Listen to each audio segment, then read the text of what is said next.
on a deux cadres différents. Soit on a affaire à ce qu'on appelle une dépression avec un caractère endogène. C'est quelque chose que l'on voit plutôt chez des personnes qui ont des antécédents familiaux de dépression. Et ce sont des dépressions sans qu'on puisse parfois repérer de facteurs déclenchants. C'est souvent des personnes qui sentent venir leur épisode dépressif et qui peuvent dire « Docteur, je me suis réveillée, je savais que j'étais à nouveau déprimée ». Et on peut retrouver dans ce cadre-là parfois des facteurs saisonniers, avec des dépressions qui, par exemple, vont se produire plus pendant les périodes d'hiver.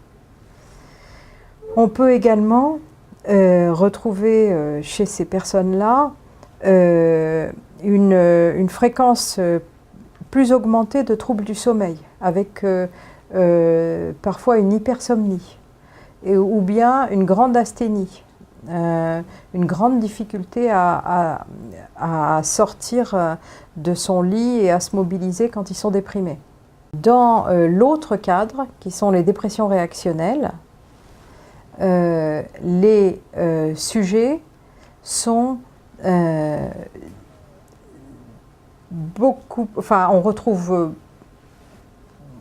beaucoup moins à ce moment-là d'antécédents familiaux de dépression, et on retrouve un facteur de causalité. Donc on peut avoir toutes sortes de facteurs dépressogènes ou qui induisent un stress important, un épuisement par exemple, et c'est dans ce cadre qu'on va aussi retrouver les dépressions d'épuisement. Dans ce cadre, on a un facteur déclenchant, qui est un moment dépressif, qui survient après un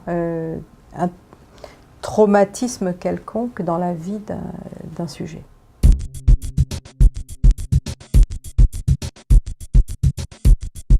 On avait jusqu'à une certaine période des antidépresseurs tricycliques, par exemple, comme le chef de file étant l'anafranil ou le tofranil, qui restent des antidépresseurs de référence, mais qui comportaient un grand nombre d'effets secondaires. Puis, il y a une vingtaine d'années, sont apparus des antidépresseurs sérotoninergiques qui font appel à un principe de relargage de la sérotonine et qui comportent beaucoup moins d'effets secondaires. C'est ce qu'on utilise actuellement véritablement de manière courante sur le marché et qui sont maintenant souvent même utilisés par des généralistes car ils sont d'un maniement beaucoup plus simple.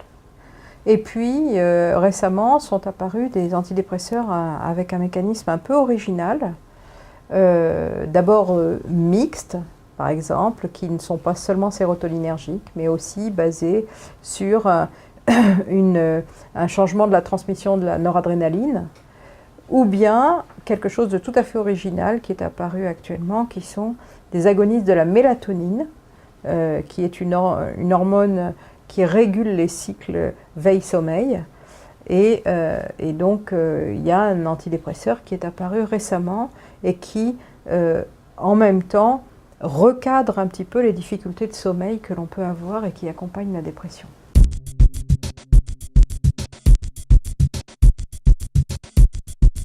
En accompagnement d'un traitement médicamenteux, dans la plupart des cas, il est important d'envisager un moment de séance de psychothérapie, souvent pour essayer de comprendre quel était le facteur dépressogène, qu'est-ce qui a précipité le sujet dans ce moment dépressif, qu'est-ce qui a fait dans sa personnalité qu'il a tendance à réagir de cette manière-là, qu'il y a une difficulté pour lui à surmonter certains moments compliqués de la vie, ou alors, si c'est dans le cadre d'une dépression endogène, plutôt d'une dépression qui a tendance à revenir dans le cadre, par exemple, éventuellement d'une maladie bipolaire, hein, il peut aussi essayer de se préserver et d'aménager des systèmes pour